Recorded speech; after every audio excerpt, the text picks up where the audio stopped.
Ryan Reynolds here from Mint Mobile. With the price of just about everything going up during inflation, we thought we'd bring our prices down. So to help us, we brought in a reverse auctioneer, which is apparently a thing.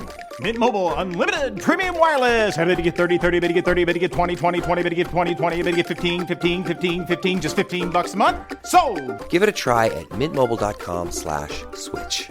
$45 up front for 3 months plus taxes and fees. Promo rate for new customers for limited time. Unlimited more than 40 gigabytes per month. Slows full terms at mintmobile.com.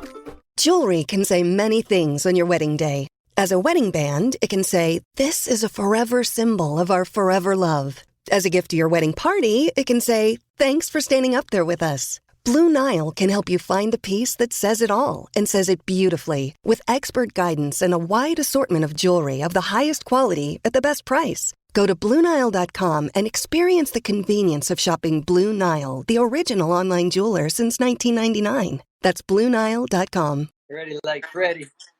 Ready like Freddy. Here comes Ricky Iberg with the fresh kit. Who would have expected less? Not me, man. I've been looking for a camo hat forever, and it finally came about. When did you find this one? Again, I think New Era. A little, Mm-hmm. little Memorial Day Twins hat, you know? Looking good. How you doing? I'm doing great, man. Yourself? Doing great, man. Fantastic. I'm Stoked fucking to stoked, host man. another episode of Giving Flowers with you. Man, we keep killing it with fucking awesome humans we get to talk to. Yo, today our guest represents the quintessential underdog of Freeskiing's timeline. The people's champ came up super unknown, raw, a diamond in the rough like Aladdin, but no magic lamp needed for this Prince Wally to reach top rank. Just hard work and talent. He got more rail time than Orient Express, made more dough from pretzels than the Germans themselves. Yo, you're wicked. Skiing's original internet celebrity, X Games royalty. New schoolers gave him the title of Hall of Fame's first inductee. Founder of Good Company and the voice of our sport. Who we talking about, Ricky? Who we giving flowers to? Thomas. They call him the pretzel man. Wallisch. We got Wally up and coming. I sent you the invite, Mr. Wally. There he is. Wow, Yeah, Tom. some amazing words there, Phil. Damn. He's good at this, Tom. He's getting better, man. Maybe It's hard for me to keep it together there. I didn't know whether to laugh or cry. It was too kind, Philly. Yo, man. All words inspired by you and your skiing, dude. You are much deserving and running through your stuff, like studying your shit. Obviously, I've been a student of yourself for as long as you came out with your super unknown, but going back, running it through, I am completely amazed by what you've done for the sport, dude. It's insane on so many levels. Too cool, man. Thank you. Yeah, you know why we're doing this, right, Tom?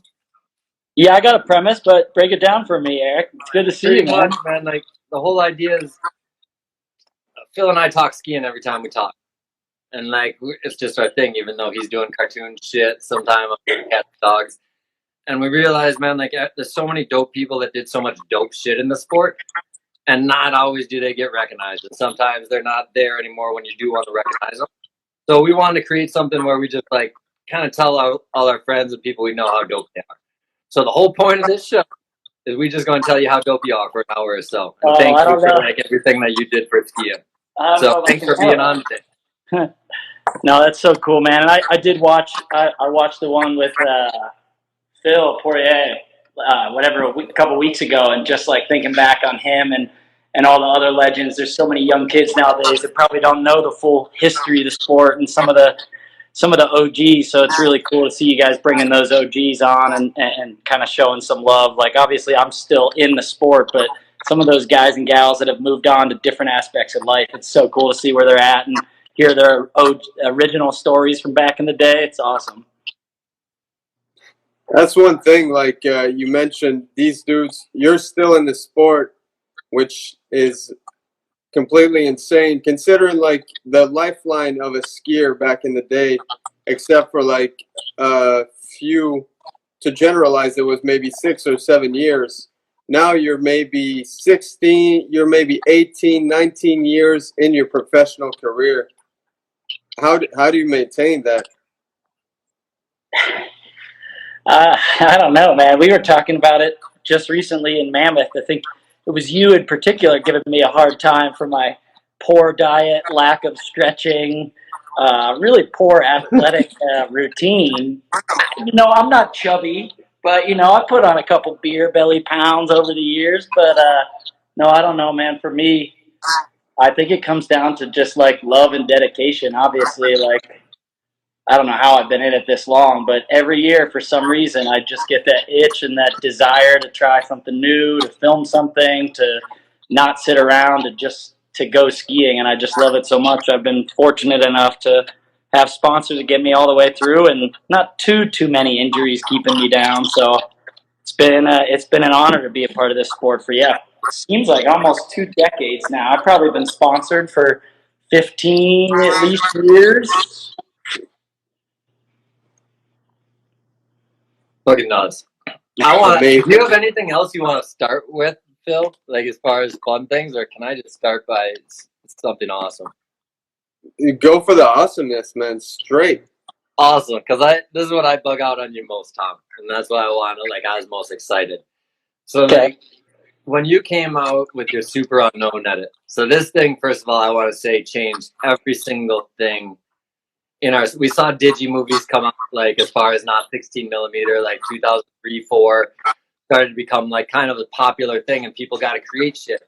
But no individual used it as a platform other than a sponsor me video, And so all of a sudden, like I made Idea this year, right? Like put out that edit. I remember. So, like I look at it when these movies came out. Like you had Believe, you had Idea, and you had your edit. And your edit destroyed everyone in both Believe and Idea as far as what you brought to the sport and what none of those kids in both those movies could do. So, like, when I watched it at that time period, I'm watching, like, Tanner Wood Movie of the Year. I'm watching Pollard and Pep and Andy Be Praised. I'm just like, holy fuck, dude, this kid's better than all you guys. And that's what I could joke as my friends, but, like, that's where I just want to say, like, to me, like, the biggest impact of someone that was kind of in the sport for, like, 7 years previous, when you came on and however you did it, made your own path, man, I just want to big you up on that. Because I've watched that edit a million times, and I can honestly say as like a pure banger trick shit, it's the best edit ever made. It's not because of the camera, it's not because of the concepting. It's straight because you went out and did shit no one else does visually. So you could have put shitty music, but your music was dope, so it makes that much more awesome that I like rap music. So, and you got big clothes on, so I like that shit too. So it was all positives, man. But I just want to say congrats on that, because even if that was the only thing you contributed, which it wasn't, like that alone would have put you on the map of everything in our sport. From the twin tip to everything, to Tom Wallisch edit. That's so cool. It's so funny, like you bringing up even just Idea that year. Like I didn't know you or Pep or Andy or anybody really that well, but seeing them at PC, like skiing without poles too, and obviously I skied that whole edit without poles, and I was like, oh shit, even like these big dogs are doing it. Like maybe no poles. I was just like rethinking about how that was like the era of that, and that made such a wave, that movie. And I was like, I guess I'm on it too. Am I doing what they're doing? Like this is I saw them without poles. I'm skiing without poles. Maybe I'm onto something. But I don't even think of it when I think of that edit. I don't even remember you without poles in it. Yeah, it's like the only video I've ever made without poles. I really skied without poles that year, and then like I got one bad score at a contest without poles, and I picked them back up and haven't put them down since. Is that what did it? Aspen Open. Yeah. Aspen Open. Damn. But were you there, Phil? Yeah, I think I was there. But then at that point, right, you did it the year that you filmed for that Super Unknown. Yeah. Yeah. So you were still like unknown until that edit dropped. Like, So unknown. I didn't see you. And like, I mean, it's kind words, Eric, but I mean, my jumping, if you watch that, is just so subpar, East Coast whack style, like That's the point. such It's bad the element of what grabs. you brought. You brought the rail shit that no one else even thought of and couldn't know how to do. And so it's not because there's so many elements to what you guys do on skis, right? Backwards, forwards, right, left, rails, snow, mountains, fucking earth. Yeah. So it's like to bring one element in that no one else. That's like no one's ever come and said, "You can't touch me." Like there's never been someone. There's been people you discover in the summer. Oh, dude, let's make a segment next year, and then everyone knows they're filming a segment, and you can introduce them. Mm-hmm. But there's never been someone that came onto the scene previous to you or after you that came on and was the best, and you never heard of them the day before. Ever. So cool.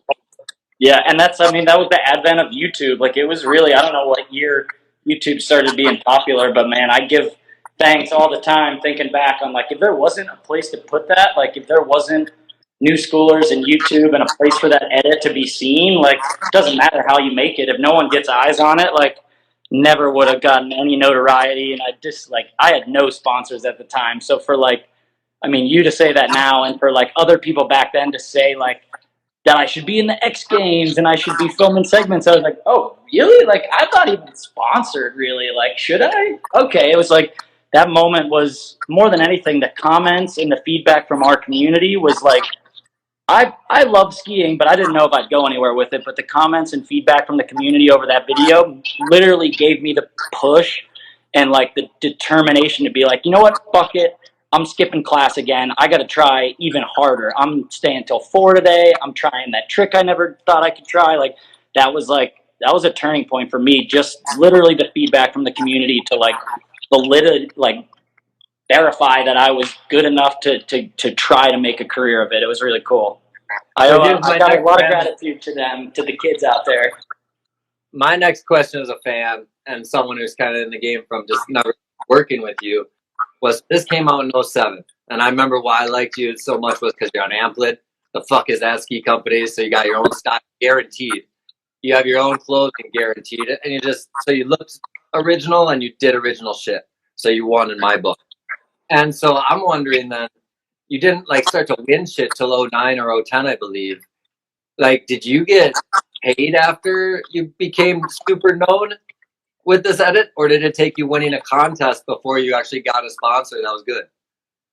It really did take, I mean, honestly, till the contest wins, like as much as the notoriety was good, it was like the core NS community that loved me after that, and the core skier community, and the folks at Gibberish were always behind me, but they didn't have like a ton of money to pay me a bunch of money to ski, so they gave me like the sickest gear to wear. And then Amplid was a super cool core small ski company. I was on Forefronts for a while, but like these companies had no money, so like I don't think I really got paid, enough money that I could just not hustle in the summer, not go to camps and coach. I needed to like sell the used gear I had until I won a major contest, and it was after that you really get like a big paying deal, which in hindsight like sucks. I felt like no one really cares or remembers that I won the Top Ho North Star Dew Tour. I mean, Phil was there. He remembers maybe, but like no one else cares or gives a fuck that I did that. It's the super unknown that lives on. So it'd be cooler if that did end up getting me paid, but no, just a lot of good core notoriety. Yeah, because you were the first guy that came onto the scene. Why it was interesting to me, because everyone else had to win a contest to get paid, right? Like even Pep's a great example. Like he wasn't getting paid because of 1242. He got paid because of the second place X Games in 2003. Should have been getting paid to this day for that 1242 segment. He should be, but he's in the same boat as you. But he podiumed at X Games the same year. If he didn't podium at X Games, 1242 would have meant shit. It wasn't opener or closer. You know what I mean? That is crazy. It wasn't opener or closer. There was some. That was all because it was paid for. Yeah. Like closing. So it was just your situation was always interesting as a first because I always watched everyone else I deal with have to win something to get paid, and then they're like, oh yeah, I got filming budget or travel budget. Like it didn't happen unless you were a champion. And then you win one, and then you quit competing at the beginning. So that's what I got, Phil. That's what was my super stokeness shit. Yeah, man. As for myself, when that edit dropped, they like make a point of asking people, and this is really dramatic analogy, but like when the plane hit the Twin Towers, they were like, everybody remembers where they were. And that kind of shit could be said about the Tom Wallisch Super Unknown edit, because I definitely remember exactly where I was when it happened. And as soon as it dropped, I dropped the poles and went night skiing and bought a lift ticket, which I never normally do. But I went out and went to a place that was open because my ski was closed. You inspired me that much, and I was trying to get my pretzel game strong. So Did you get your pretzel was like beyond belief. But one thing that did bring you, if it wasn't for money at that point, was an entrance into the biggest ski film, or one of the biggest ski film media in the game, Level 1. Can you talk about like your entrance on the scene and how it felt to be amongst some of your peers at that point? Dude, so cool. I mean, this first shoot at Keystone, like, even watching these clips, like, that feature is so sketchy.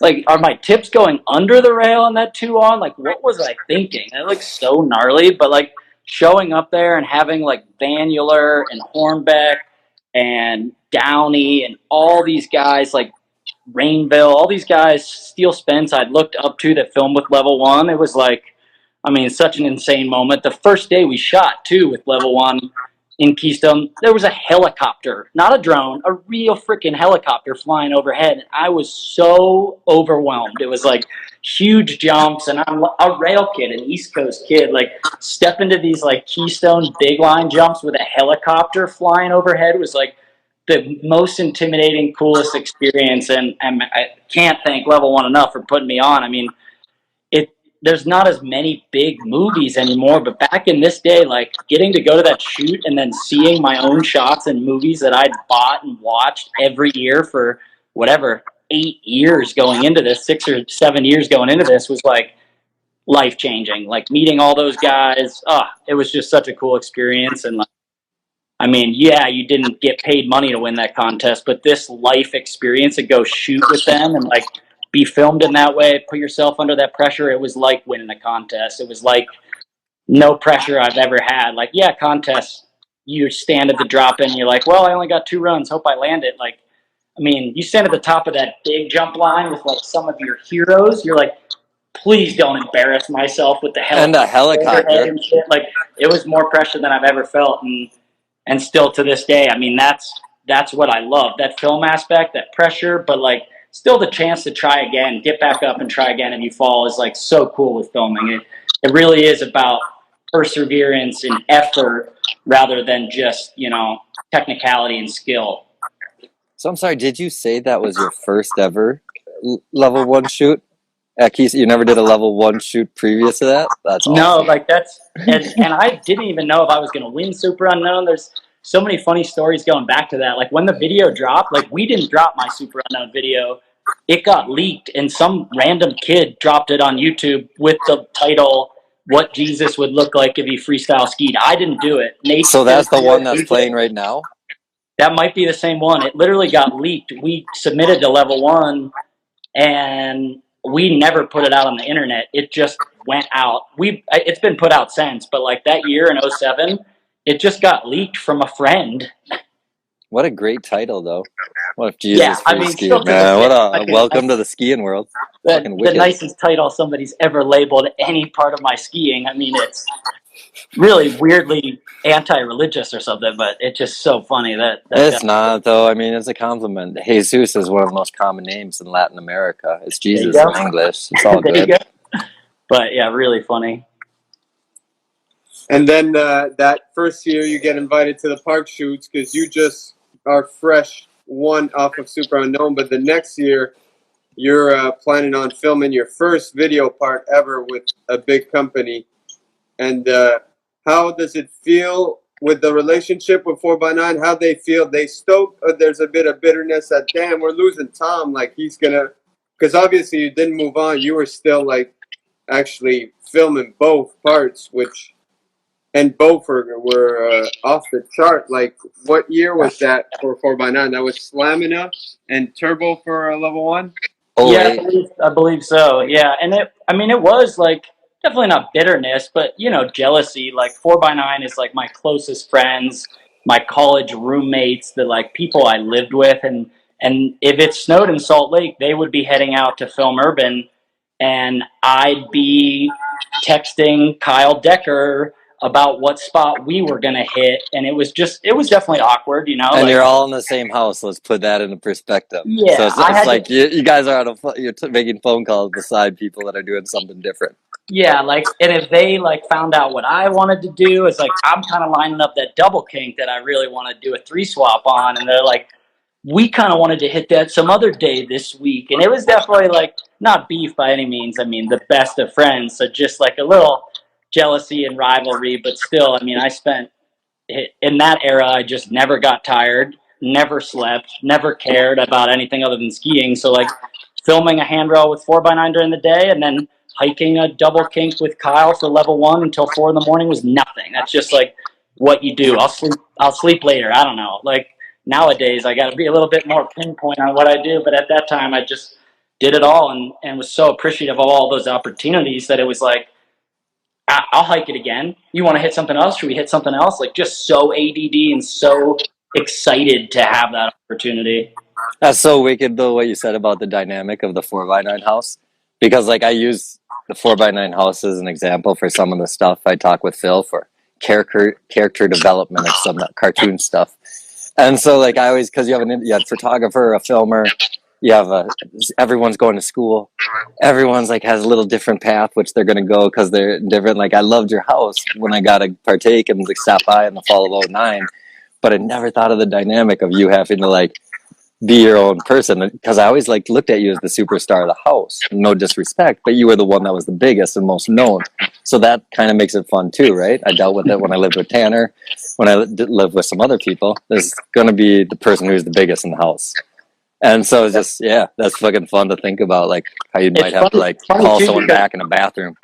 I might have been like, yeah, the biggest ski star, but like everybody was such good skiers and such like competitive, tough, like cool human beings that because I traveled the most, like I definitely was like, still like I would get the shitty room because it's like, you're not going to be here, Tom. Like you get that like smaller room and like, we're going to walk through your room. It's got 2 doors, like just like funny stuff like that, where like you still get like picked on, and such good character development to have a group of friends that you can learn the sport and your way through life with, that will like bring you up, call you out for your dumb miscues or something you did while you were drinking. Like having that core group of friends that like really will call you on your shit and keep you on the straight path is really cool. And I mean, those were some of the best years of my life, going to school at the U, skiing every day, hanging with that crew, no jobs, no like commitments, no insurance payments, no mortgages or taxes to worry about. We were just like skiing every day, going to school, having the best times, man. I look back at it so fondly. Yeah, and every one of those guys is pretty fucking awesome as a human. So you're lucky to have that around you too. For sure. And speaking on the competitive aspect and the jealousy, like there's this one spot that you, I think, maybe have done the first pretzel on a handrail. Maybe I'm wrong, but here's the clip. Yeah, you got to answer this. This is our debate. Were you the first guy to ever pretzel? Not a pretzel, but on a street rail, because Vanuler was the first one to pretzel, but on a street rail. Yeah. But the question I want to ask, but what do you think? I don't know if it was the first one ever done. I know, I mean, for sure, the beef that's going to come up, the funny beef store backstory is that I was hitting all the rails Hornbeck hit his first year in Utah. So like the rail at the University of Utah, the hospital rail, and doing the same tricks as him. Like he did a 2 to switch and I did a 2 to switch. Somebody might have done a 2 pretzel 2 or like a legitimate pretzel before this, but I couldn't really think of one. I mean, a Met definitely did some switch on and back 2s out. He might have even done a 2 pretzel 2. Like at this time, a Met was definitely the leader of technicality on Urban, but I don't know. I felt pretty good about that one, and that rail is just so easy, so fun. And to elaborate on the beef, Hornbeck, so we never really met, but he was like pissed at me thinking I was trying to burn him going to all of his spots. So he went back to that rail that's in Cottonwood Heights that I two pretzel two'd, and he didn't even roll his pants down, had his pants rolled up like he just got out of the truck and did a two pretzel two on it and put it like as a joke in his segment to burn me back for what he thought was burning him. And it was just all this funny, like, skier kid beef. Like, we never talked, but like all our buddies were like, yo, he thinks you suck. He said this. He's trying to do your tricks. Like, and we end up being the best friends for the next, 2 decades. And still to this day, like, Hornbeck's one of my closest ski friends. Like, we can get together after not seeing each other for a year, and it's like we've never been apart. Like, but it's just so funny that like that was the era and the vibe. We were beefing. Yeah. No, we had it in an earlier era too. I remember that once like Tanner was doing like a flat, like something on a hip, and Turpin's first year skiing, and Turpin just wanted to copy Tanner because that was his idol. And Tanner would get so pissed, he's like, that motherfucker's copying all my shit. And I'm like, no, it's because he loves you, dude. And also, it's his first year skiing. He doesn't know what tricks to try next. You're the one to look up to, but it's so funny. Yeah, just kind of make a point of like how funny an even idea as we get older, what a beef would, why you would even like think anything other than what? You get to ski too on rails, like, and not work? It's fucking awesome. Yeah, I don't know if that's the first pretzel. I remember that Vanular one, though. That blew my mind on that tall blue rail in Ontario. The very next, as soon as there was snow on the ground on the East Coast, me and Steve Stepp were skiing together, and that was literally the only trick we tried on a box all day until we figured out the edge grip, and we did it. We're like, shit, if we can do it, and Vanular's like a level 1 skiing pro skier, like, we're going to be pros now. We did a pretzel. You do a pretzel. So you had it that first go around that you did try it. Did you get it on that session, the pretzel? Yeah, the same session. It took a while. It was like, because it was a box, so I thought even harder. But once you figured out the edge grip and that leading edge, like digging the toe in, me and Steve both did them. It was probably like a couple months after Vanular, but like I saw that clip and I was like, that's what I want to do. Like, whoa, what? So my question is when you did a pretzel, you knew you'd become a pro. So because you're the pretzel man, it all makes sense? I guess it all comes together, yeah. I mean, it was just like the first equivalent. Like, if we watched Tanner ski and do a switch rodeo 7 at the X Games, even like back then, I couldn't do that trick, let alone grab it on a jump that big. I'd never seen a jump that big in person.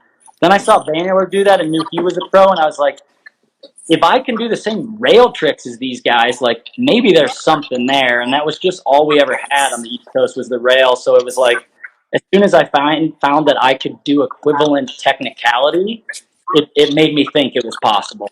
Ryan Reynolds here from Mint Mobile. With the price of just about everything going up during inflation, we thought we'd bring our prices down. So to help us, we brought in a reverse auctioneer, which is apparently a thing.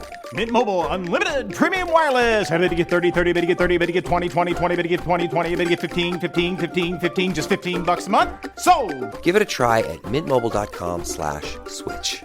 $45 up front for 3 months plus taxes and fees. Promo rate for new customers for limited time. Unlimited more than 40 gigabytes per month. Slows full terms at mintmobile.com. Jewelry can say many things on your wedding day. As a wedding band, it can say, this is a forever symbol of our forever love. As a gift to your wedding party, it can say, thanks for standing up there with us. Blue Nile can help you find the piece that says it all and says it beautifully, with expert guidance and a wide assortment of jewelry of the highest quality at the best price. Go to BlueNile.com and experience the convenience of shopping Blue Nile, the original online jeweler since 1999. That's BlueNile.com. Makes sense. And from the very early on in your skiing career, you not only did you innovate tricks, but you also made a point to do those tricks both ways. You'd mirror most of your shit all the time, and that was part of the technicality that you brought. Your shit was so technical and stylish, and I was wondering what motivated you to be mirroring everything. Was it just pure satisfaction? Because we were talking in Mammoth and you were saying at this point, spinning right, I don't really give a shit because I used it for competition. That's what it was good for. But now I can handle spinning only left. I'm sure you'll spin right, but what then motivated you to mirror your shit like so much? I'll actually bring it back to a Chris Turpin story. I was at High North Ski Camp years and years ago, where Momentum Ski Camps is now, and like I was always kind of like a little timid of doing like big flips or like gnarlier corked spins because I like didn't have jump experience. So Chris was coaching me at High North one summer, and I was doing his challenge for the day was to try to just do all 4 540s. Like, not cork, not upside down, just do them. And I found such enjoyment of there being more tricks you could do without doing something gnarlier, if that made sense.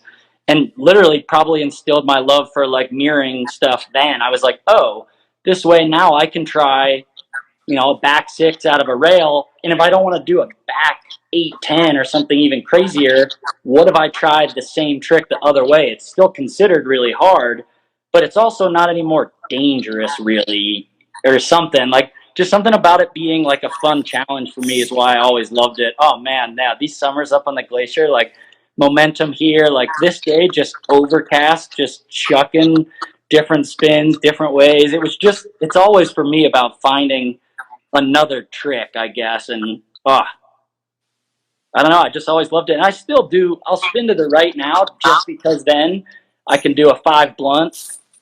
2 runs in a row, I can do a cork 5 blunt. Technically, I didn't do the same trick, so it's still kind of exciting to do the right one after the left one.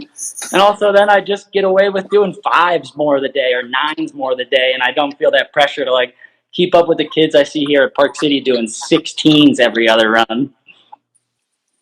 So I'm going to tangent because didn't want to make it an interview, but I'm interested for fun because I don't follow so much. But are you still producing full movies right now? Yeah, here and there. I mean, this season in particular, because the Olympics were so busy for me, I commentated all year. Okay. I didn't want to put out a half-ass sort of part. So I filmed some stuff, and I'll have some stuff, shorts dropping. But then last year we did a full short movie, and then this coming season I'm going to do another full length, not full length, but a full season of filming for like an internet short, probably 15, 20 minutes of like POW and urban. And for me, like, I'm busy commentating and I'm busy like doing shoots for brands, but my favorite part of skiing is like going out with AJ or another close friend who's filmer and like still chasing down that one great white buffalo type urban rail that I've never hit that I've always wanted to hit. Or there's still like that one trick that I've always wanted to do off a backcountry jump, and years we've built the same jumps, and I'm like, next time we build it, I want to build it this way so I can do this. And there's just like a you got to go for the world record again with the rail.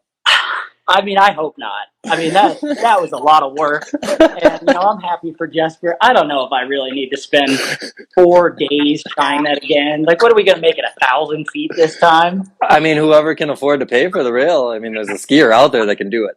That's what I kept saying. I mean, if the one I built, like, had I invited all my friends and like all the other good rail skiers I know, somebody definitely would have gotten this before me, or at least also gotten it. Or your motivation is there even faster because you learned something from someone that told you something. Yeah, everything happens when skiing with friends. Somebody hits it faster or has a little technique or something. But I mean, it's just like one of those funny things. Like I'm still so proud of this, and the fact that we did it like on a pretty low budget at Seven Springs of all places. There's no anywhere in the background, and like Easter Sunday, this actually went down. It was really cool. It's such a cool experience, but. Yeah, I mean, I knew no one else would break it until a Red Bull size budget or Monster size budget came in, and it's cool to see that Jesper did it. I mean, he is one of my absolute favorites to watch, and his video work, like the stuff he's put together of all sorts of rail skiing videos, big jumps, like what an amazing all around talent in ski filmmaking. It's like. He's not everybody's style master, but like his ability to put cool content together is second to none. So I was happy with him. I'll have to. I think next time we do it though, we got to build this thing even longer, and it's got to be open to at least all the pros that want to come, and then maybe even the public if they're capable for a day or two. Like let this be a thing, not a private shoot like both of ours were. That would be awesome. And then the first person that gets it gets to break the rail. Like, just destroy it so no one else can. Yeah, as soon as you get to the end, they just light the thing on fire or something, or just cut it up. Well, either way, let's put it on your belt as a fucking world record holder, man. I'll make a note. I'll put that on my to-do list. No, I'm just saying things you've accomplished because you're the one who created the record, right? There wouldn't have been a record to break unless you made it, you know? Yeah. So the whole idea that it even existed for it to be broken. So fucking a world record creator. That's True. Tom Wallisch. 10,000 pounds of steel. And now hosting the Steel City Showdown. We'll run it Good back transition. to there, but jumping back and forth in time doesn't matter. We're all over the place. But I got a little story here. In the spring of 2009, it's going to lead somewhere. Just sorry for the long little story coming up, but we're going somewhere. So in spring 2009, we drove from Salt Lake to Tahoe together for a level 1 shoot in Squaw Valley. On the drive, you said, I love long car rides because they give you time to figure shit out. Fast forward to the day of the shoot at Squaw, I watched you learn 2 or 3 dubs, back-to-back variations, before airbags, during the time where double corks were the triple of nowadays. After stomping one, you came down to us, and Hornbeck said, you need to be making millions. I remember that quote vividly. That's how good you skied. Like, now circling back to the car ride, I understood what you were figuring out. Kind of like that kid in your imagination edit, watching through the window and seeing the skier go by. So it brings me to that question, like, when it comes to visualization and figure out new trick, how do you break it down in your head? How do you see it, and is it like a part of the feeling that you would feel it when you land the trick? Can you walk us through a trick? Those are, I mean, I don't remember me saying that in the car. I remember the Hornbeck quote too. That was such a fun day and such a perfect jump. But yeah, I mean, the car ride, I still do like long car rides. And now in the summer, I mountain bike and run a lot. And it's like an hour or two where you're just like listening to music or something. And I'm always thinking of, nowadays, maybe it's not necessarily the next trick I want to try. It's more like a way to do a better job hosting Steel City, or a better film project idea, or a better way to edit something. But no, it is pretty funny for me, the visualization. I think with skiing, it's so much your ability to see it.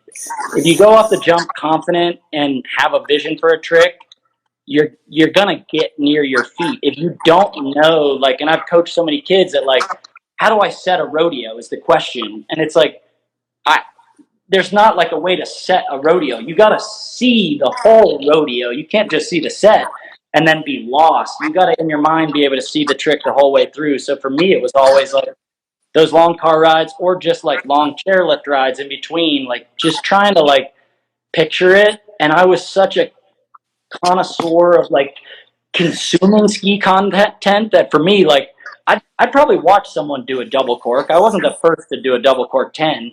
And as soon as I watched it 1,000 times, I could just almost put it into my brain as like a visualization.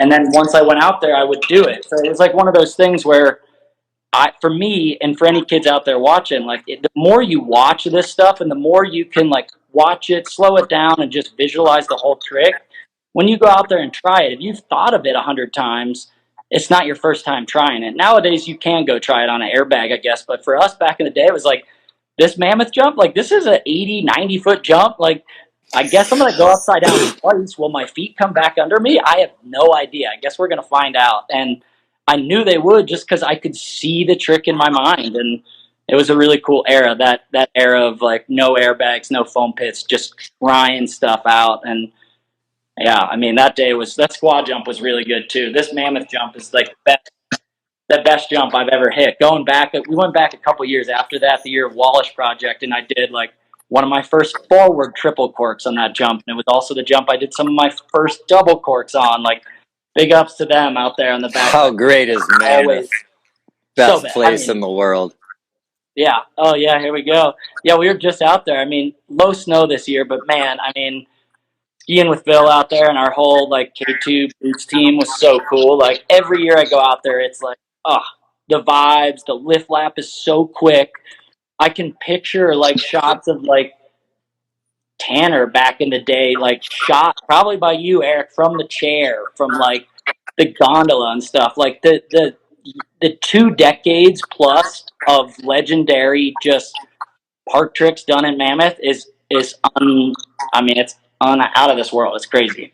Like even that hip that Tanner and Jakob hit. That thing was nuts. And June, we were talking about June Mountain out there. Like I've never skied there, but their park back in the day or it was Parkosaurus they did there. Maybe it was so cool, and I always dreamed of skiing there. I lived with the guy who ran the whole hill with Phil Bellinger and Sarah Burke, and so like we got to go over and just build our shit. Every day is empty. Go up the chairlift, no one's there. There's snowmobiles waiting for us at the top, and then just lap us on whatever feature, whether it's the half pipe perfectly groomed. It was just, June Mountain was the most unreal place I've ever experienced in my life. Big up Eric Rosenwald. It was, I love California. Yeah, same. Yeah, right. Man. For the record, that jump in Mammoth where I showed all the dubs, those were the dubs that you learned in squaw, I think. But then, like, those shots never came out because you did them on double the size jump. So that shit was totally mind-boggling to witness. And one thing also that you're known for is the after bang. You know, like you sort of cemented that term in skiing. And I was wondering, from like you give yourself the credit of being the after bang inventor, or who would you give it to if it weren't you? Do you have somebody else in mind?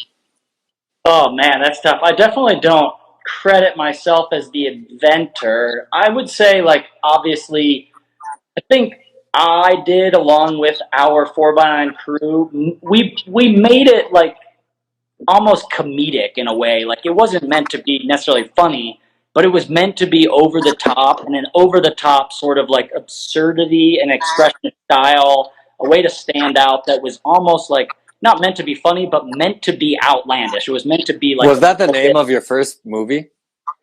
After Bang? 4x9's first movie?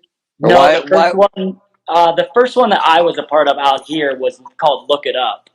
Well, was there a movie called After Bang? After Bang? There was a snowboard movie called After Bang. Okay, you're right. Okay, that's what it was. And so, like, snowboarders obviously had the term, but in snowboarding, it was like frowned upon to After Bang. Like, it was like arrogant and stupid, and we wanted it to be arrogant and absurd. Like, we wanted it to be obnoxious. And I would credit almost where I got initial inspiration for the landing. Another Corey Vanuler shout out. That segment, the all park segment he shot at Keystone in Shanghai 6, I think it is. Long story short?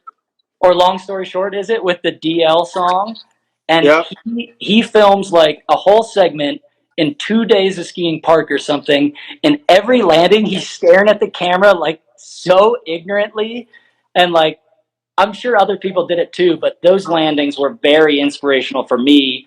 And our whole crew was just like, we ran with it. You know, like, screw it, dude. We're going to land so absurd. Like, I'm going to break my back before I fall on this landing. I'm not going to bend a muscle. And like, we just had so much fun with it. And still to this day, it's my favorite aspect of skiing. Like, I mean, when you do a good trick and it comes around perfectly to your feet, is there a better feeling than the landing? Like, yeah, getting the grab is good, but like, once the trick's over and you're riding out and you know you're bad, like you just did something bad. Like, that's sick.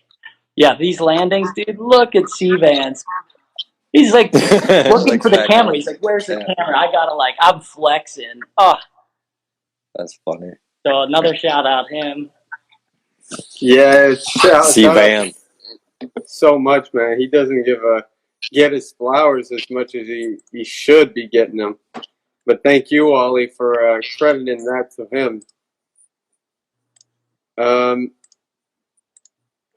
What we got, Rick? You got something? Well, I do. We still have people. Something we want to implement because it was so fun is during Mike Nick's one that we did with them. Someone called in. Who called in again? Was it Shane? Yeah, Shane Nelson, who Tom is familiar with. Or no, not Shane Nelson. Shane McFalls. Yeah. And so like it was kind of fun. Like we want to try to do a thing where like because we know there's people watching that hang out with Tom or been part of him. But if you guys have a good story or some reason why he inspired you or what you think he did for the sport, like a big part of this live is the fact you guys can type stuff, not only like ask questions at the bottom because it's not an interview.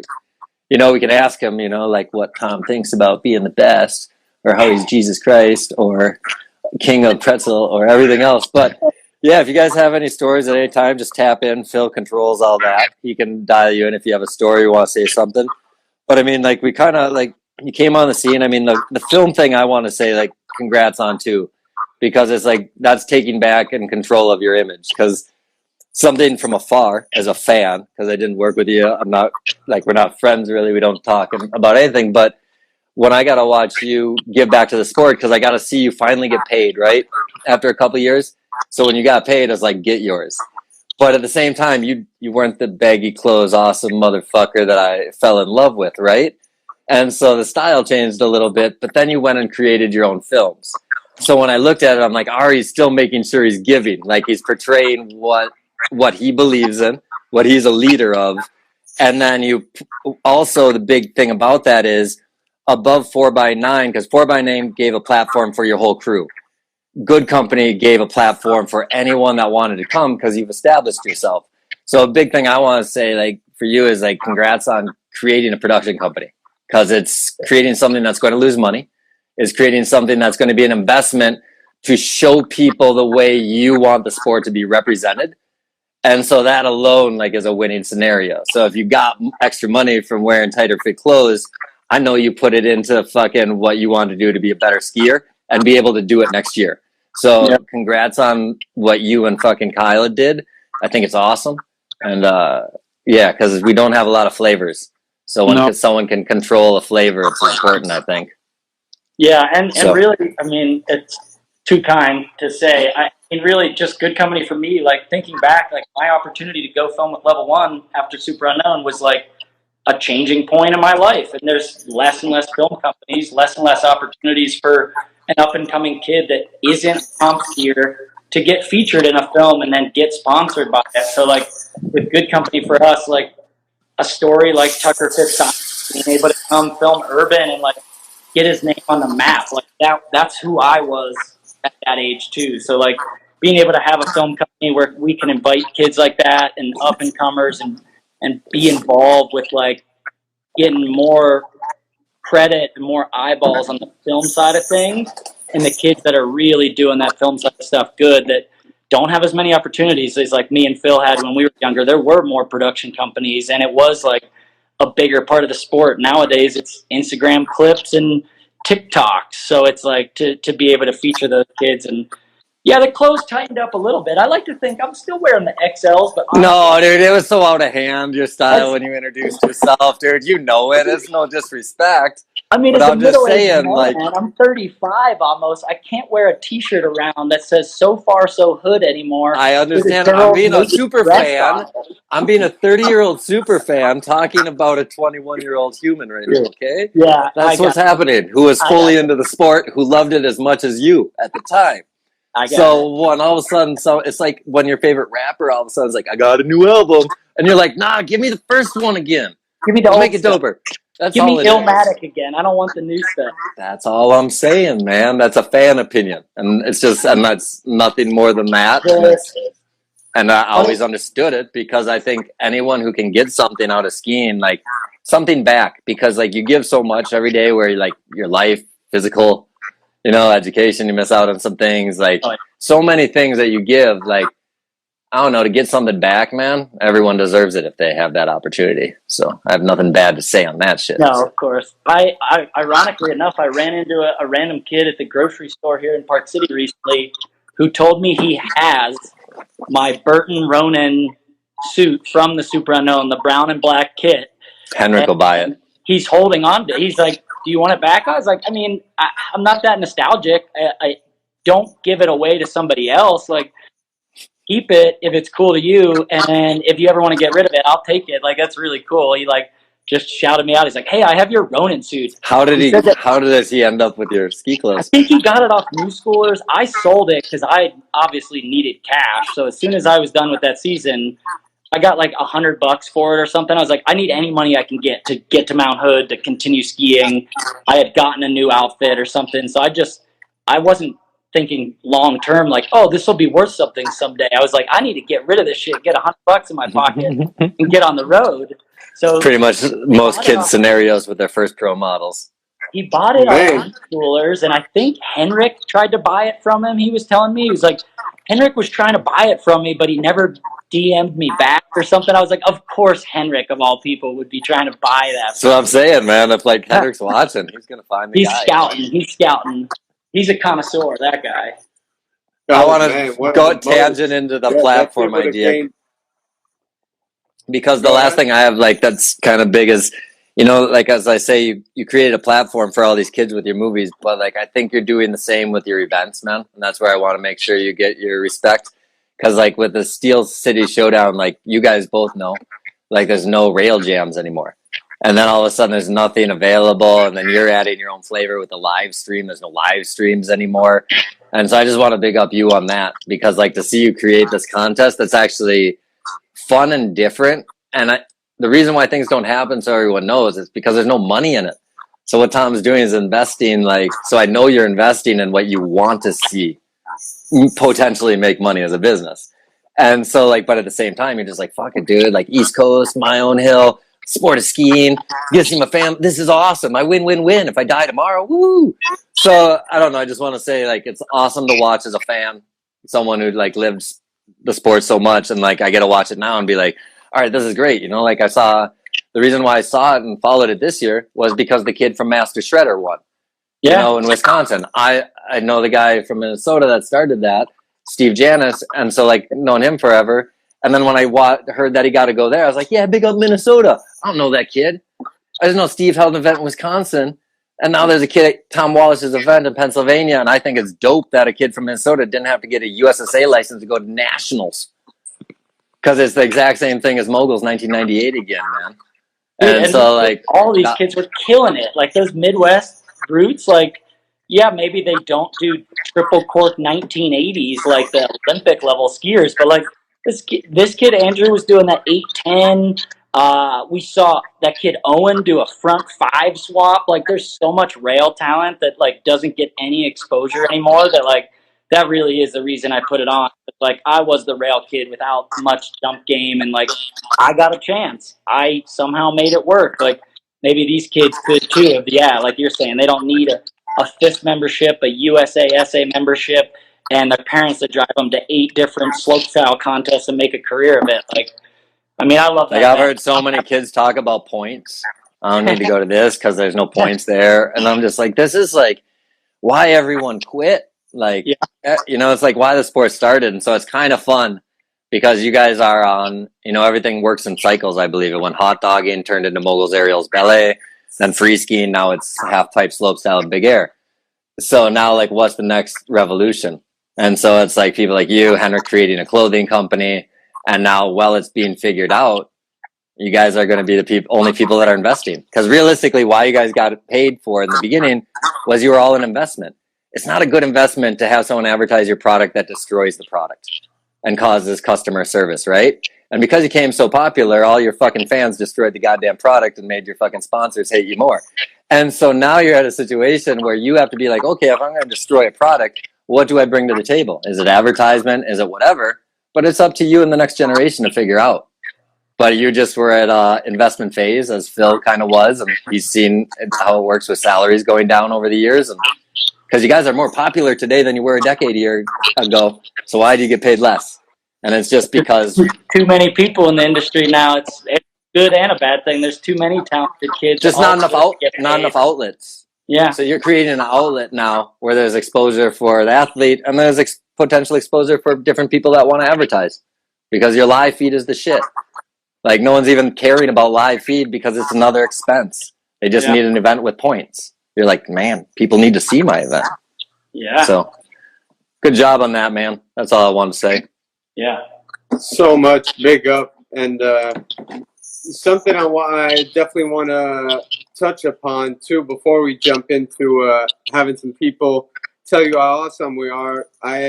One thing that's evolved, I think, in your criteria and in the streets, like a spot might dictate what the trick is, or you might have something in mind that's like particular to a certain spot, and you need to find that location, and it ain't easy because it doesn't show up necessarily. So I was wondering, what is your criteria these days? What is your eye attracted to when scoping in the city? Because there's one clip especially that I was showing earlier that is bananas, but also the spot's bananas. And I wonder, like, what's your eye looking at in the city? How do you come about, like, seeing this?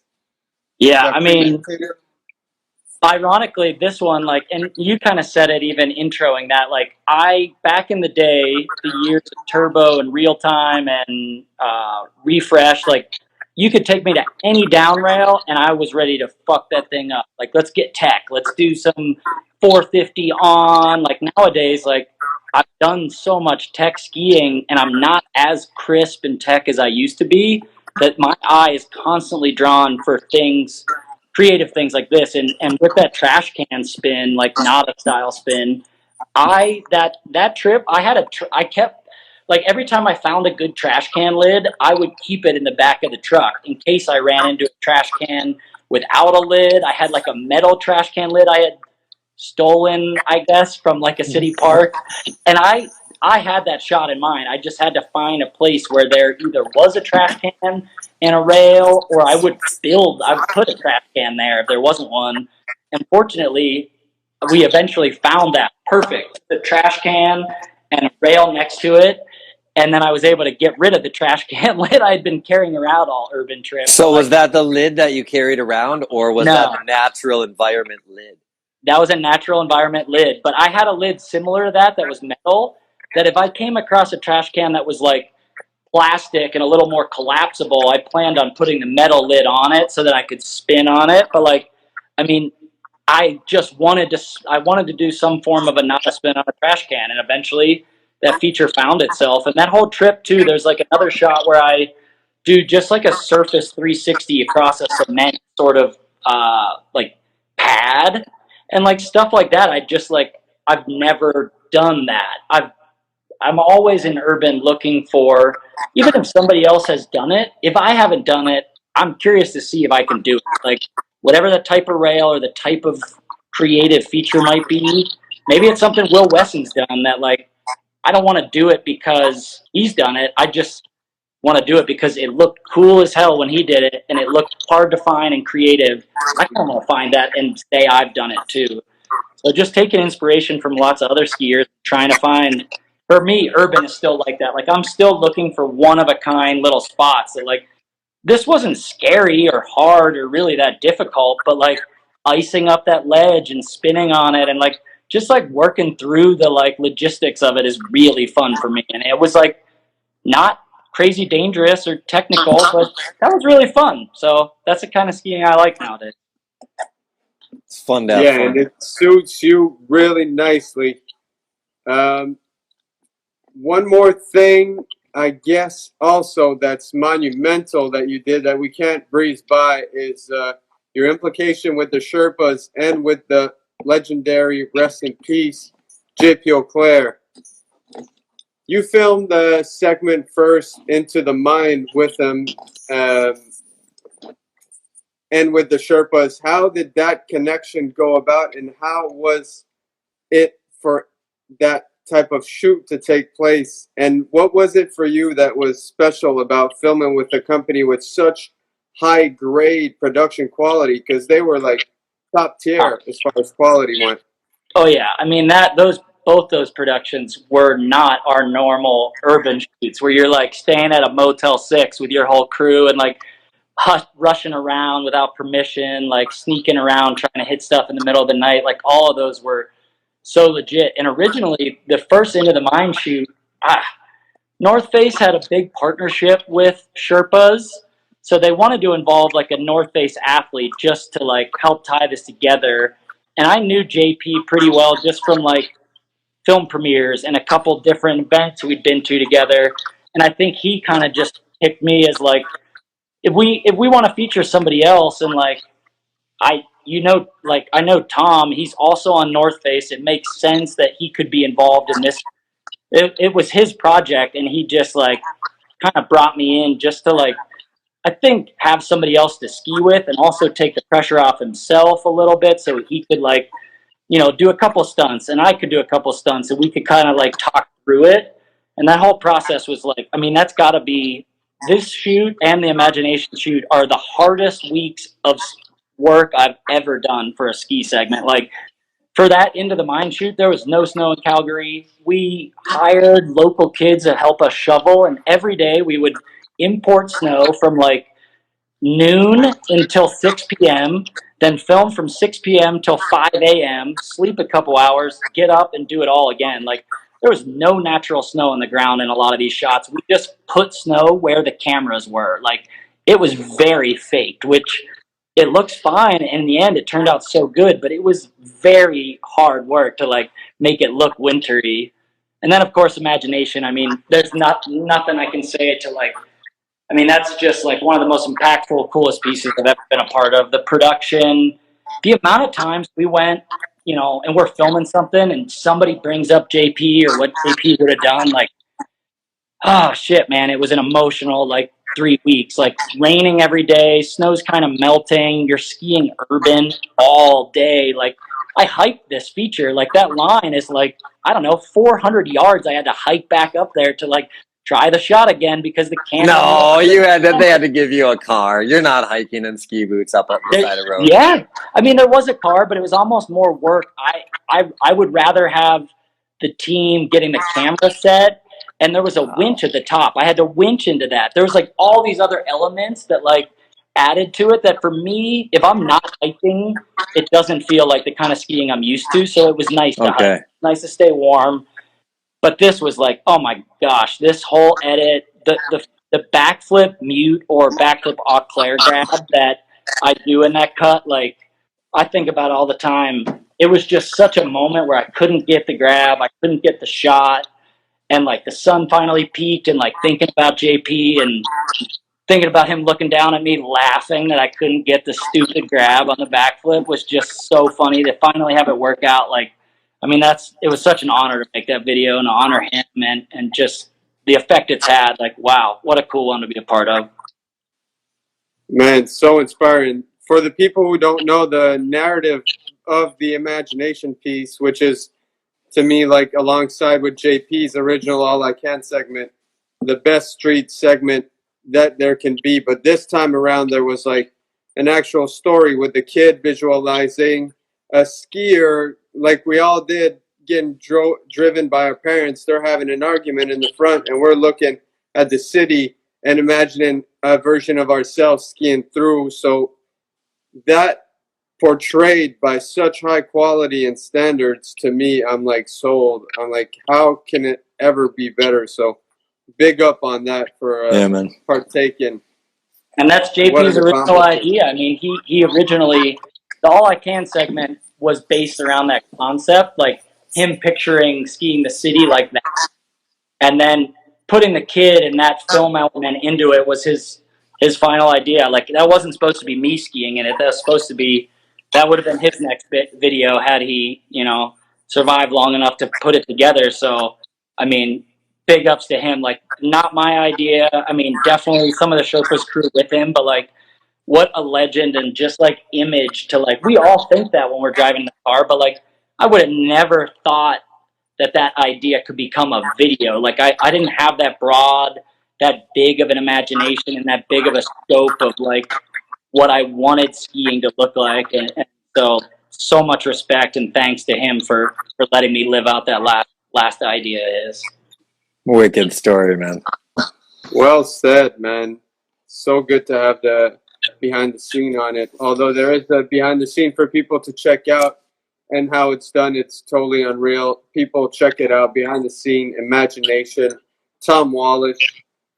big up yourself. Now let's, unless Eric, do you have another question you can think of? No, man, I think I got all the reasons why you're so awesome. We named about 8 there on my side. You got some. I heard your side. Need to make sure I had the athlete opinion of awesomeness. Then, Turpin had a question. Well, Turpin's even here. He's always here. It's fucking awesome. Yeah, I just sent him an invite. We'll see if he shows up. But people, you should add me, ask to partake to the event, and you can have the honor and privilege to ask a question to the Almighty. What Jesus would look like if he pretzel Tommy man. Wallisch. You got the pretzel there? No, I see that you know how to make one though. I never made it. I was trying to do it with my arms. Yeah. Oh no, man. You do that though. Yeah, a lot of bird calls, a lot of birds. But yeah, if you also don't want to get on the live, you can ask a question because we're here. And then, yeah, that's the show mostly, But fucking give thanks, Tom. It's fun. It's nice to talk to you. Learn some shit. Catch up. It's been too long. It's been about a long time. Minnesota, man. I'm always here if you're urbaning. Haven't left my house right by the. I like to think I'm never gonna go back, but then every year I go back to Minnesota. Oh, you're gonna hold a qualifier for your event in Duluth. Yeah, I would love to do that Red Bull event that they did for snowboarding up in Duluth at whatever that park is, Cascade Park or whatever. So cool. Was it in Minnesota in Duluth? Is Spirit Mountain? Cascade is in Wisconsin. Not the resort. It's like just a city park. Okay, okay, I do know what you're saying. In I gotta watch downtown that Duluth, again. where that double kink is with the long donkey at the end. Yeah, they did like a really cool Red Bull urban snowboard contest. I was like, where's the skiers in this baby? But then Maybe I say that has to be your entry. Only, so shoot. Bring in some Pittsburgh steel, set it up. And that's the whole idea behind your tour. You fucking import Pittsburgh steel for the Steel City Showdown. So it's all about I-beams. And ironically, they don't really make a ton of steel in the city of Pittsburgh anymore. So even for my world record rail, steel was imported from Canada. Whoa. Now we got the one and only Quinn Wolferman on for a question. Look at that stash. He's looking good these days. Yeah, I'm posted up. Did not expect to be on today, but I'm honored. I'm very honored. Hello, everybody. Hello. What do you think? See. You got something for the pretzel god? Yeah, why is he the god? He is the god, dude. But I was thinking about it, and I was like, well, I am blessed enough to have the opportunity to see Wallisch enough, around so I can ask him a question. So I was thinking maybe it'd be good for someone else. But since I'm on the spot, I can for sure come up with one. Let's do a really surface level one, and then maybe I'll think of a little deeper one. But first question, why do you think you've never been to Kimbo sessions, and would you like to go? I guess I don't know. I feel like the timing just has never worked out for me. I've always wanted to go, and I would like to go. It looks like so much fun, but for some reason, it seems like I'm always doing something that first week of May. Either I'm at a shoot in Mammoth for GoPro, or this year I was at a buddy's wedding in Hawaii. So it's just poor timing. I think, I got nothing against it. I'm such a fan and love watching everything. Never been to that resort, and it just looks so fun. So yeah, count me in. Yeah, I'll put a little word in with Kim. We'll have to have you next year. Yeah, I mean, I know Kim too. I guess, I could have made it happen one of these years. Probably it just hasn't seemed to work out. So maybe next year's the year. I got to get the date sooner. I'll tell Kim to let me know the date sooner than later, so I don't book anything else. Yeah. Okay. A little deeper question. I was kind of thinking about it, and I'd maybe heard it from Bishop or something, but you didn't necessarily turn pro or win a pro contest until you were how old? 22 maybe? Yeah. And so, me being 24 and pretty much like almost stepping away from contests, what was that kind of like being 22, and did that kind of form like a big chip on your shoulder coming into the contest scene so late? And kind of like, what was that like, when you're kind of in the start gate with people who, maybe you're like 18 or whatever, and they've been doing it for already 3 years or something like that? Did that kind of add a level of tenacity? Yeah, definitely. And it definitely took me a while to get into contests. Like, as good as I thought I was, I never like lived out west long enough to compete in local events to get like noticed enough as a contest rider to get invited to an X Games or a Dew Tour. So there was a big chip on my shoulder, and seeing Phil even was younger than me and we started at the same time. Henrik was way younger than me and we started competing at the same time. Gepper was maybe a year or two after I started, and he was 13 or 14 at the time. Yeah. Like, I was always... You were the oldest pro ever, man, to come about. Yeah. It was wicked.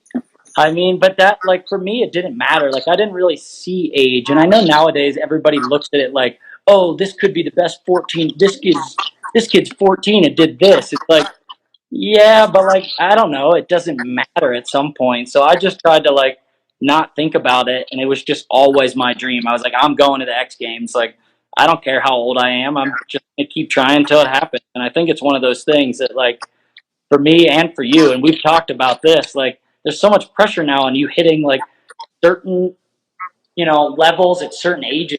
Like, that shit doesn't matter. Like, it worked out for me. Like, sometimes people, not to get corny with flower references, but people blossom at different eras or different times in their lives. And I think I was just a late bloomer with my skill set, my access to like good sports. So there's always time, no matter how old you are, to make in this industry. I think people need to put less pressure on themselves when they're young and just let it come when it's due.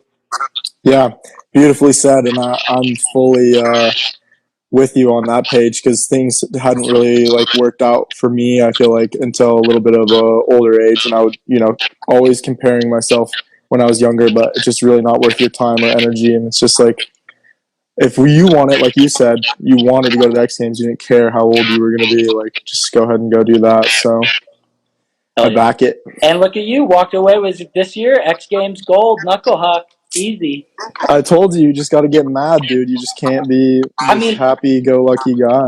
I feel like, I might have helped you win that one. I feel like I was revving you up in the lobby of the hotel before that. I don't. There's no doubt about it. But like, yeah. Some of the credit is some coming flowers from me to Wally. too. He was riding on my pro model ski. Come on, man. Oh, everyone's taking credit, man. Yeah, I got the legends back, and you can't lose. Gold. You earned that shit, dude. You skied so nice all year, all years.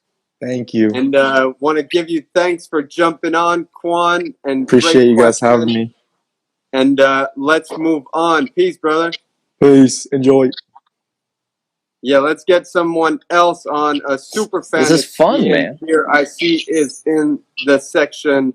We're gonna invite X Games silver medalist 2 years in a row. We'll see if he's jumping on. Boom! Whoa! Yo, what's up, Hackle? Super cool. What's up, Mr. Hackle? I want to just like follow up with what Quinn said, and in my flowers, it's like really crazy the scope of what you've done, from like super unknown to Dew Tours.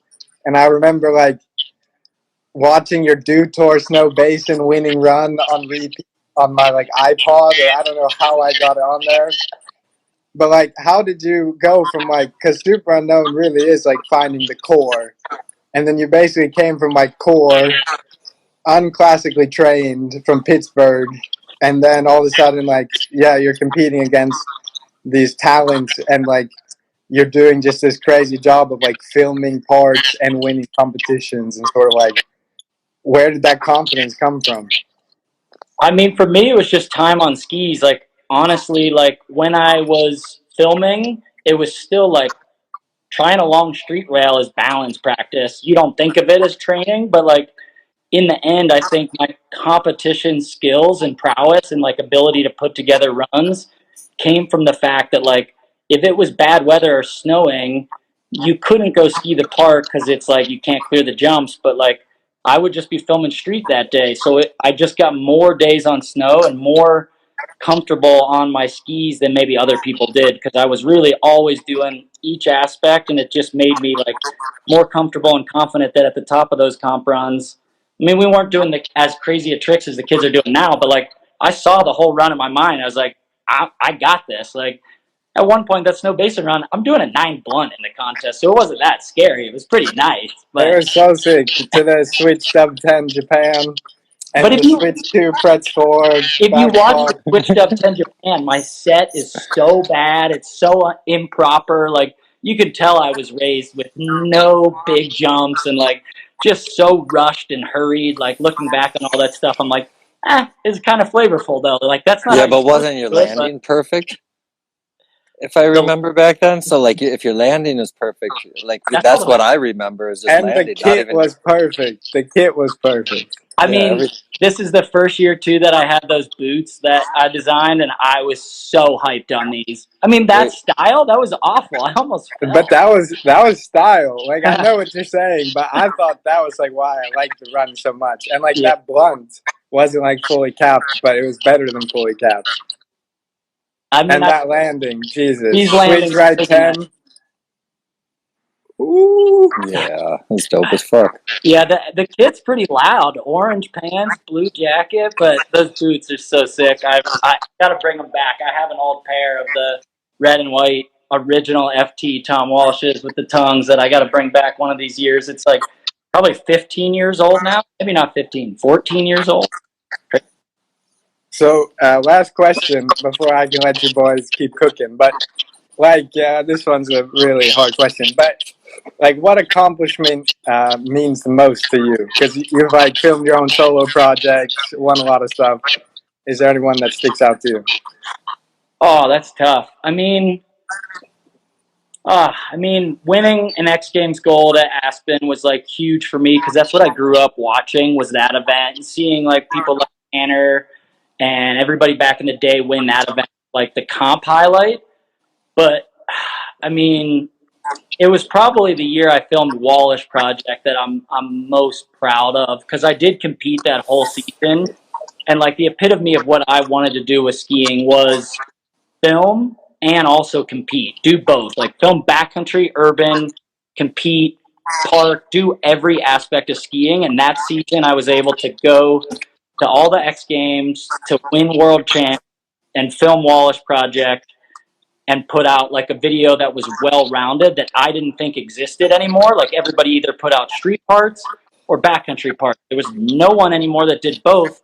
And everybody back in the day, like we talked Pep earlier, his 1242 segment is progressive backcountry, and he also jumps off a roof onto like a gnarly double. Yeah, that one's fucked up. It had everything, and that's just probably the proudest I ever was. And the thing I look back on with the most happiness is that film project, knowing that I also competed all season and like literally did every aspect of skiing I could. And that's what I'm proud of, is trying to like bring that like original flavor of every type of skiing into a film set, into a season. Definitely. And I think it is like important to note when that came out, it wasn't like solo projects weren't really a thing. Like, I saw you were saying you took some inspiration from Rise and Shine by Nigel. And I mean, it is like a Michael Jordan level to be like, look it, I'm going to do everything. I'm going to do the highest level street, the highest level backcountry, compete the whole year. And I'm going to have, like, you had crazy park segments in that film as well. So that it is really like, I can imagine the stress that season because you can't let down on anything because you're probably filming backcountry in 3 weeks. So every day you go out, you have to get something. Every day you're filming street, you got to get something.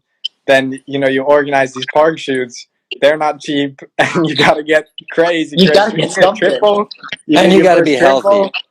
Yeah, and you got to keep fighting the next day. So, yeah, when I was thinking about that, because that came up on my Instagram feed yesterday, I was like, wow, like the Wallisch Project was such a statement and like so much before its time. And if you look at how film projects have been moving, they have really been moving kind of in that direction. Yeah, it's cool. And I love seeing more of that. I mean, nowadays shorter content is obviously so popular, but like I'd rather see everybody put out a sick 10-minute video every year than any more hour-and-a-half long movies and any more Instagram reels. Like if everybody just put out sick full parts with really well done film and editing, man, that's the dream. That's what I love to watch. I mean, that's what you got time for. I was not going to say that the Wallisch project was a short project, because especially if there's one skier, like 10 minutes of footage, like, and if you were to count the clips, like I remember when I filmed street parts, I'd always count my clips, and it's like street parts, like either 15 really, really good clips or like 25, whatever, anywhere from 15 to 25, let's just say. Mm-hmm. And I can only imagine the Wallisch project is probably like 70 to 80. So I can just say that, like, nothing about the Wallisch project I would consider like short. Yeah. No, I mean, it was such a fun year too, and to do your own thing for a change. Like, I'd been filming with Level 1, which was so fun, but like I never got to plan where we went, what we did. Like that whole year, me and Kyle were like, let's go to Norway. Like, field production says we can hit a jump with them and we'll share footage. Like, let's do that. Like, I got to be a producer, a director. I got to be more than an athlete. And I'm sure you too, Alex, from like all the film you guys have done together. Like, it's way more fun to be more a part of it than just told where to go and that you're going to have an urban segment on some trip somewhere. It was so much more fun to be a part of the planning and the action, and that's what makes those films that much more meaningful to you longer term. Definitely. And like, yeah, you get to control your own fate, and you get to like learn a whole bunch of different skills. Yeah. Because it's like you're saying, then I'm sure that helps you later, because you're like, I don't know, you're not just developing as a skier, but you're developing as a coordinator, a producer, and all that stuff like helps in life, I'm sure. Yeah. Awesome. Well, I'm going to let you guys go. Thank you for letting me be a part of it. Thanks for calling in, man. Yeah, thanks for jumping on, buddy. Yeah. You're the man, super cool. Give some flowers to Phil and Eric for making this happen. Yeah, man. Give thanks. Yeah. Cheers, brother. Good luck with the rest of the snows time. Yeah, man. We got time for one more up in the game. You guys down? You got one more in you, Wally? Yeah, let's do it. I'm here. You got me. This is too fun, man. Who did host 2 events this year, 2 rail jams, so he's keeping the dream together. I'm talking the one and only. We'll see if he appears, but I'm talking Tall T Dan up in here. You here, Dan? Dan the man. 10-minute clips only. Waiting for him here. Oh, there we go. Yeah. Hello. What's up, Tall T? Great to see you all. Good to see you too, buddy. You as well, man. So I see you saved the best for last, having me pop on, huh? That's right. So what should I do? Come up with a nice question for or comment, whatever you want, man. It's your time to shine, man. You got the floor. Jesus is there listening. All right, guys, this is what I want to talk about. I'm very passionate about street skiing, as I know all of you are, amongst many other things.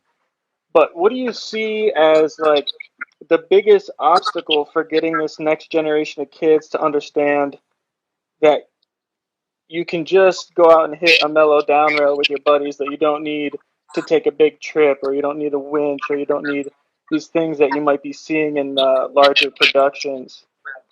How do we get that message across and have that next generation of kids come up and become who they could become?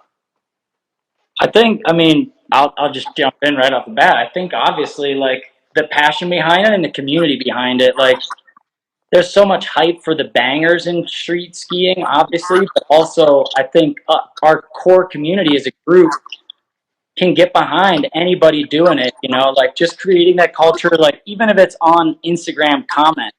If your buddy, just straight slides a down rail or does like a nice, say it's a lip back too, like drop a comment like stoked or like, all that stuff, like that positive reinforcement for like sick to see you getting out there and being positive amongst our community will create that love and nourish that love for street skiing. Like when you're just starting and maybe you're not that talented, but like it's a full new experience than hitting a rail in the park, and it's so rewarding. Even if your shot was just filmed on an iPhone and you just want to share it with your buddies. So for me, I think it's culturally, and as much as we can stay positive and nourish that within everybody as a community, as people working at brands to promote street skiing and everything along those lines. I mean, that culture really keeps it going. Yeah, that says it really well. That positive reinforcement, just people get self-conscious, like, oh, why waste my time doing this? I know at least I felt that way when whenever I hit street, really. But I'm not hitting the biggest spots, and I'm just trying to do my own thing. Is it worth the time? But getting recognition from peers or people you look up to, that's the beauty of it. There is, it gives you the reminder that you're not competing against anyone when you're in the streets. You're just doing the best that you can, and unless it's real ski. But Yeah. when you do the best that you can, that's a win, and you can only beat yourself the next season. And it's just so, for me, street skiing, like, even if it's a down rail, like, most down rails you find in the streets are still, like, longer and harder to grind than any rail in the park, because you can't just go as fast as you want. You're managing speed, and even if you're not filming it, the challenge of just grinding a slightly longer rail and the reward from trying something a couple times over and over is, like, even if there weren't cameras on, that's pretty fun to try to grind, like, a longer or a weird rail or something. Like, we got to just, like, appreciate that, like, that fun technicality and that battle more, and less about, it's not always about the shot. I think for me, it seems like it always is, but I've been trying myself personally to, like, every day I even ski the park, like, it's not about getting a clip. It could just be about doing something that was hard and just having it for me. And I'm trying to personally, like, focus on that more.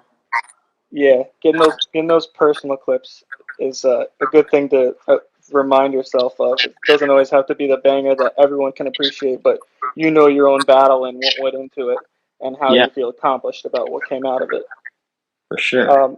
Pivoting a little bit, another thing that I wonder about for you, Tom, is as you approach different challenges in your trajectory within and around skiing, like, where do you find motivation for decisions that you make and directions that you go, whether it's pursuing announcing or putting the effort into Steel City Showdown? I'm sure there's different opportunities you've passed on and these things you've chosen to move forward with. How are you making those decisions, and how are you making these things come to reality? Yeah, I mean, for me, truly, it's like every year what drives me, like, what am I motivated by? And I wouldn't do Steel City if I didn't think it was really fun to put that event on and to hike with everybody and to watch the talent that gets showcased. And for me, it's less pressure on me. Like, as I get older, like, I don't want to spend, I mean, I still love filming, but I don't know if I need to go into a full season. Like, I'm going to film the Wallisch project. I'm going to blow everybody's minds. Like, I don't want that pressure anymore of, like, chasing snow constantly, being away from home constantly, living on the road, trying the hardest trick, getting broke off and, like, getting back up. Like, for me, I'm finding other ways that I can still be a really positive impact and still, like, not only fulfill my own goals and dreams and have fun skiing, but also help others and still be an amazing brand ambassador for the sponsors that I have and the people that I work with. And every year it just finds it into new ways, whether it's, a new video that maybe isn't even, like, imagination. Like, there's no goal of skiing. I think I do a rodeo 7 and, like, a couple wall rides and a couple straight slides. Like, it's not the most technical skiing, but trying to find more film ways to showcase skiing in a fun way, or more ways to do events and feature kids and bring up and comers along and just spreading the love. I don't know. I'm driven every year by something new. I mean, just trying to find a new way to create something or do something. I mean, every year I think I'm like, oh, I mean, I've had enough. This has been enough. I take a month off. I'm like, shit. I'm looking at weather forecasts and, like, the East Coast. Like, I wonder if it's snowing still in Quebec. Maybe I could get up there for a trip. Like, I take a couple weeks off, and all of a sudden, like, the gears are always turning. So I don't know. I just, like, kind of follow the lead, whatever motivates me and kind of gets me stoked to work on it. Because, I mean, Steel City isn't, like, just go skiing. It's Zoom calls every day. It's rounds of fundraising. It's pitching it to sponsors. It's deciding how things will work, making adjustments, inviting people, housing accommodations, transportation. It's work, but at the end of the day, I never even noticed that it was work, because somebody says some Midwest kid comes up to me at that event and said, "Thank you. Like, this was the biggest, most important day of my life. Like, that was the best experience ever." And I'm like, well, all the work I did evaporates right there. That it's like, holy shit. Yeah, I can relate to that on a smaller scale, but the part of that stuck out to me in your answer was spread the love. It's the simplest thing you can boil it down to, and I'm motivated by a lot of that same sentiment. So it's nice to hear you say that. And it's amazing to see, Dan, all the stuff. I love the get together homie rail jams. We need more of that. It's so good. Even mine seems too technical and too pressure and too serious. Like, we do just need more core events and more rider run things, and not everything has to be fist points and everything else. Like, let's just get together on a daily basis. It's such a cool culture we've got amongst the sport. Homies all around, just a matter of finding each other and coming together and enjoying each other and the snow, of course. For sure. Well said. Thanks for coming on, Dan. That was really strong and powerful points, and it made Tom spit some real knowledge and wisdom for the people to look back upon like a beacon. So I think we're going to round this out. Thanks for jumping on, Dan. Yeah, thanks, Dan. Thanks, Dan. Good to see you. Guys. You all as well. Peace. And Tom, once again, man, thank you so much. And big up for what you do for the culture. Like I said, you're a beacon. And also, like, the smarts, your way of navigating through this transition. You're still, like, top tier pro, but you're doing many things on the side. And I think it's very inspiring and sheds a lot of light for people to understand that there is, like, an after career in this, not only as a manager, but as creating and still being like a part. Not that manager is not a good avenue, it is as well, but there are many, many routes to take. And you're doing so by being still the crazy technical and good skier that you are. So that's nothing but inspiration from my end. Thank you. Yeah, me as well, man. To the fullest. Yeah. Thank you guys for the time. It's so fun to catch up and chat, and too many kind words. You're leaving me feeling too good about myself. I'm going to have to break myself back down to normal. That's the goal, man. That's the goal. You deserve it, man. Everything you did. So I wanted to make sure we got it. It's recorded. Phil has it on tape. Make sure you know what you did, and make sure you know that it is respected and appreciated. For sure. No, thank you guys. It's so fun to talk old school and old times. I mean, such a cool sport and community we're a part of. Love to catch up on it and nerd out on it. It's awesome. Yeah, us as well. Yeah. Peace, Wally. Sweet. Good seeing you guys. Yeah, man. You as well. Give thanks. Soon. See ya. Ciao. Yes, everybody. Give thanks. Yeah, man. Yeah. Another good one, man. We keep checking them off the list. This is too fun just talking skiing every Wednesday and shit. God damn, with this new addition of bringing people in, man, how valuable were their questions, too? Like, Oh, it's going to be so fun, man. Now that we got a little more formula on this bitch, we're going to figure out some more phone calls. We're going to get some stories. We're going to get some more stuff. People will get the vibe. That's right. Thank you so much. Once again, the fantastic co-host right here, Eric Iberg, who's taking time off from his inspired paws, who just dropped tinctures for free for your cat CBDs. people. CBD If you're in America. for the cats. Yeah, so thank you so much for taking the time, because your contribution to skiing is already above and beyond, and you're still in it regardless of doing something totally apart, and it's just a blessing. We're fortunate to have you. Life is a blessing. Give thanks for the words, man. Give thanks to Yes, Tom sir. and everyone else that came on today. And Phil, you as well, man. Like, love talking skiing. Hopefully you guys enjoyed it as well. We haven't figured out our next week person yet, but we'll figure them. They're going to be good. They're going to be awesome. We'll keep killing it. We're back on our Wednesday track. Next week, I'll be in Miami. So you'll see warm palm trees beside me and shit. Yeah. Yeah, boy. All right, So, everybody. Give thanks, everyone. Have a wonderful day. Peace. Peace.